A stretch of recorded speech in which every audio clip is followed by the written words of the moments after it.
नमस्कार विद्यार्थियों, आज हम कक्षा 12 में हिंदी विषय में हमारा 18वां चैप्टर मेरे राम का मुकुट भीग रहा है वह देखेंगे कि उसके लेखक है श्री विद्यानिवास मिश्र। उसका जन्म सन 1925 ईस्वी सन और निधन सन 2005 ईस्वी सन। यहाँ पर मैंने उसके लेखक का परिचय रखा है।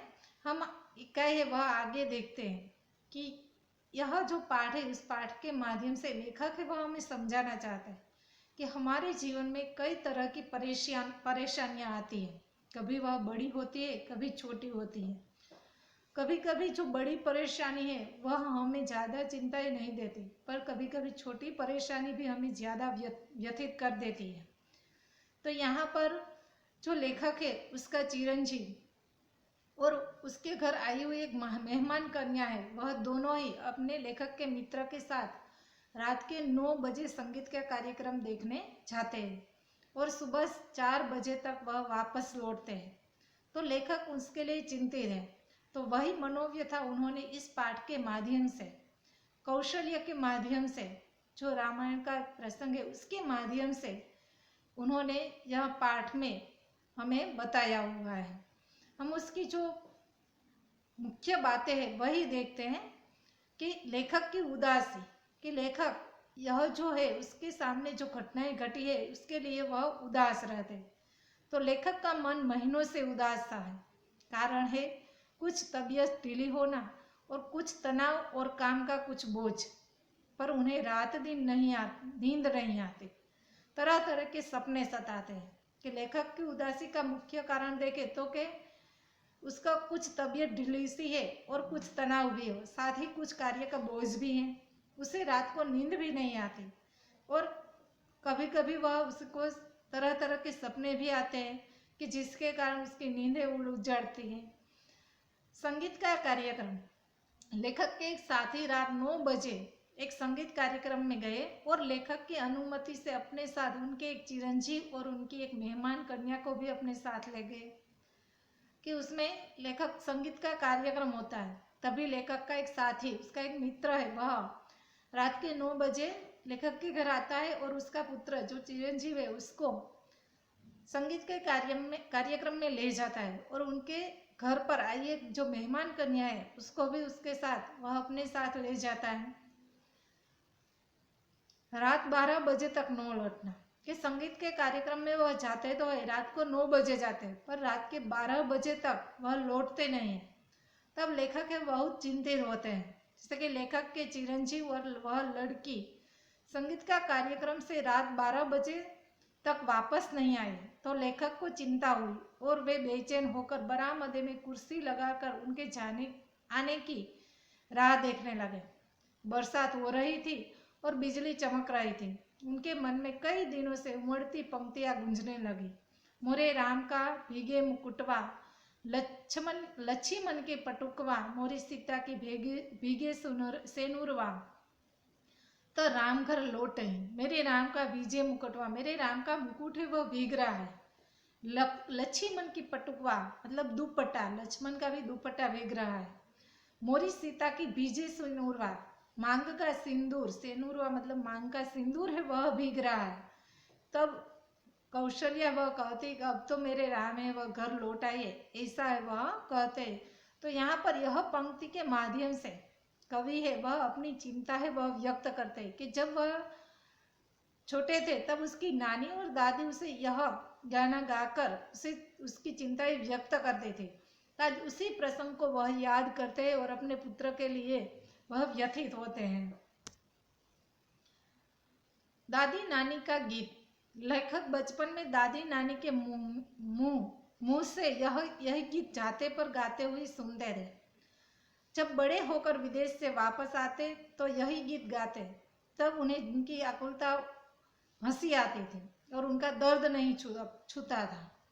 कि दादी और नानी, कि जब लेखक बचपन में दादी और नानी के मुंह से यही गीत गाते हुए सुनते थे, तब कि उसे गीत जाते पर गाते हुए मतलब कि वह जो ओखली होती उस पर गाते हुए यह सुनते थे, तब के लेखक को उस पर हंसी आती थी और उसकी व्याकुलता नहीं दिखाई देती थी। उसका जो दर्द है वह दर्द उसे नहीं दिखाई देता था, पर उसे हंसी आती थी।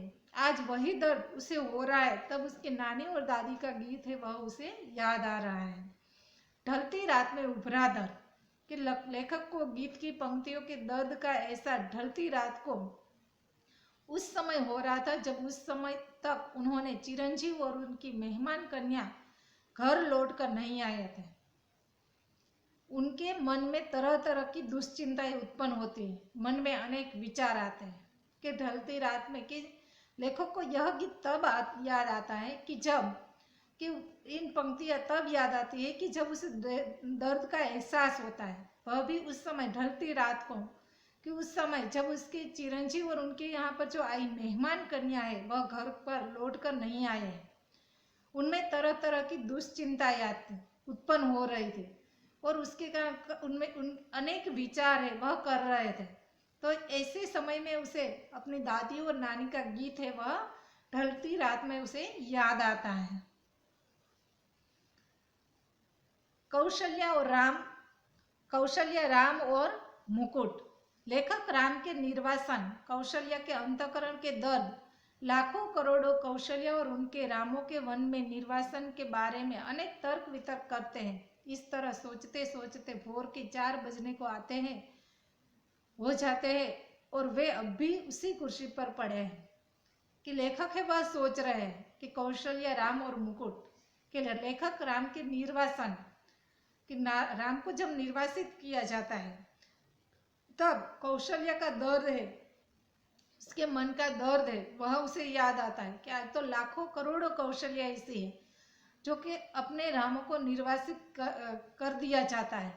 उसके मन में कई तर्क वितर्क रहते हैं और ऐसी सोच में इसे विचार करते करते भोर हो जाती है, मतलब कि सुबह हो जाती है, प्रभात हो जाता है और फिर भी सुबह 4 बज गए, फिर भी लेखक है वह उसी कुर्सी पर बैठे हैं। दरवाजे पे दस्तक, तभी दरवाजे पर हल्की सी दस्तक होती है। लेखक के चिरंजीव और मेहमान लड़की थे। उन्होंने अपने चिरंजीव और मेहमान लड़की से सिर्फ इतना ही कहा कि तुम लोगों को इसका क्या अंदाजा होगा कि हम कितने परेशान रहे। बच्चों ने भोजन दूध कुछ नहीं छुआ और मुंह ढककर सोने का बहाना शुरू हुआ।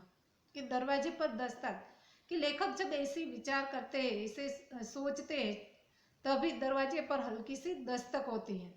कि लेखक की जो चिरंजीव है वह और उनके पर आई हुई जो मेहमान लड़की है वह आते हैं और उनसे सिर्फ लेखक इतना ही कहते हैं कि क्या आपको पता है कि हम आपके लिए कितना चिंतित थे, आपको इसका अंदाजा भी है। बच्चे हैं वह कुछ नहीं बोलते, भोजन दूध कुछ नहीं उन्होंने छुआ, कुछ नहीं किया और सिर्फ मुंह ढककर सोने का नाटक है, बहाना है, वह शुरू कर देते हैं। लेखक फिर विचारों में लीन हो जाते हैं कि लेखक राहत की सांस लेते हैं और बिस्तर पर पड़ जाते हैं। वे अर्धचेतन अवस्था में विचारों में फिर वहीं पहुंच जाते हैं जहां पहले खोए हुए थे।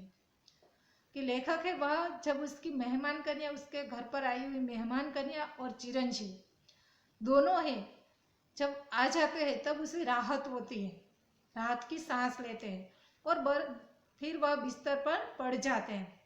उस अर्धचेतन अवस्था में भी वह विचारों में लीन हो जाते हैं कि जो वह जहाँ पहले थे वहीं विचारों में फिर से वह लीन हो जाते हैं और फिर वहीं पर वह खो जाते हैं।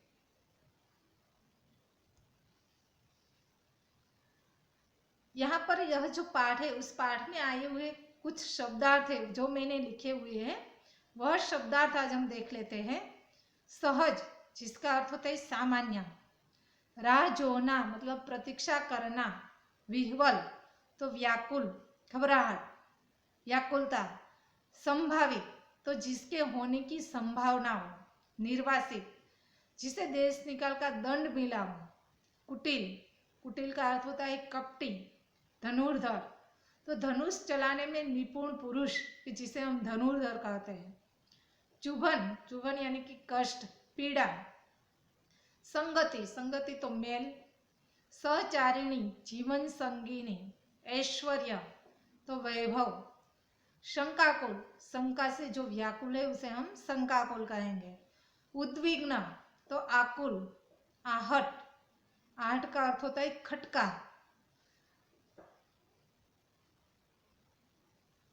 कुंडली मारना मतलब सांप के गोलाकार बैठने की मुद्रा, मतलब कि अधिकार जमाना। गगरी, मिट्टी का घड़ा। उत्कर्ष तो उन्नति। दमकना, दमकना यानी कि चमकना। एकनिष्ठ, एक से ही अनुराग रखने वाला। भवभूति यानी कि ऐश्वर्य। चित्कार तो चिल्लाहट। वर्चस्व मतलब प्राधान्य। दस्तक, दरवाजा खटखटाने की क्रिया। आपलवित, जल में डूबा हुआ। पतियाना मतलब किसी की बात पर विश्वास करना। उजास, उजास यानी कि प्रकाश। और बियाबान, बियाबान यानी कि उजड़ जगह। तो यहाँ पर यह जो विद्यार्थिनी मित्रों आपको यहाँ पर यह जो शब्दार्थ दिए गए वह शब्दार्थ आपको अपने लिखने हैं और उसके साथ साथ आपको अपनी नोटबुक में स्वाध्याय की जो प्रश्न है वह भी लिखना है और जो व्याकरण विभाग है वह भी आपको अपनी नोटबुक में लिखना है। Thank you.